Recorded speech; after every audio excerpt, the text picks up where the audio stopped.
আসে না, স্পেশালি আমাদের। কারণ আমার পার্সোনালি দেখা যায় যে সোশ্যাল মিডিয়াতে অনেক মানুষ আছে যে অনেক মেয়েরা অনেক ছেলেদের সাথে ভিডিও করে, ছেলেরা অনেক মেয়েদের সাথে ভিডিও করে। লাইক আমি অনেকের সাথে ভিডিও করি। এখন অনেকে দেখা যায় আমার বড় আপু, অনেকেই ফ্রেন্ড, অনেকেই ছোট বোন, অনেকেই ভাগ্নি, just social media things, nothing else. Even একটা সোশ্যাল মিডিয়া পার্সনও নাই যাদের সাথে আমার লাইক পার্সোনালি কথা হয়। জাস্ট দেখা হলে hi hello making videos, that's it.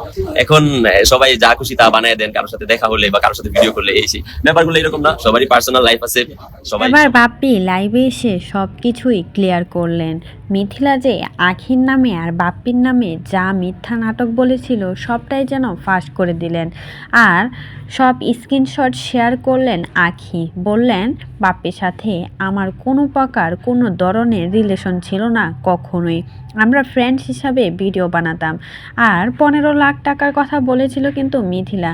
বাপ্পির কাছ থেকে নাকি লাখ লাখ টাকা হাতিয়ে নিয়েছে আখি। আর সেটারও প্রমাণ দিল আখি। দিশার মার সাথে যা যা কথা হয়েছিল সবটাই সবার মাঝে শেয়ার করলেন।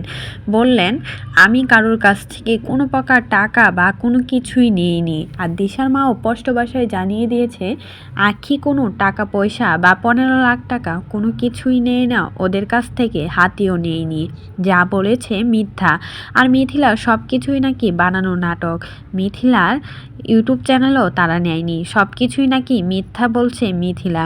এবার সবটা প্রমাণ করে দিলেন আখি।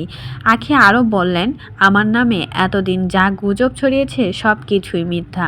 আমার লাইফে এসবের কোনোই নেই, তারপরও আমার নামে মিথ্যা নাটক ছড়িয়েছে। আমি কখনো কল্পনা করতে পারিনি আমার বেস্ট ফ্রেন্ড যে কিনা আমারই ক্ষতি করবে। অবশেষে আমিও চিনে ফেললাম। এমনই একটা স্ট্যাটাস দিয়ে আখি কিন্তু পরিষ্কারভাবে বুঝিয়ে দিলেন আসলে মিথিলাল যে সত্যি বলছে নাকি মিথ্যা বলছে সে কিন্তু কোনো প্রমাণ দেয়নি। আর বাপ্পিও লাইভে এসে বলেছে আখির সাথে তার কোনো প্রকার রিলেশন ছিল না। যা সোশ্যাল মিডিয়াতে দেখানো হতো বাস্তব লাইভে তাদের কোনো কথাই হতো না। এখন বাপ্পির কথা শোনার পর সবটাই ক্লিয়ার হয়ে গেল আসলে আখির সাথে বাপ্পির কোনোই সম্পর্ক ছিল না। মিথিলা যা যা গুজব ছড়িয়েছে সব কিছুই ছিল মিথ্যা নাটক ভিউ ব্যবসার জন্য। তো এই বিষয়ে যদি আপনাদের কোনো মতামত থাকে সেটা কিন্তু ও বিষয়ে আমাদের কমেন্ট বক্সে জানিয়ে যাবেন।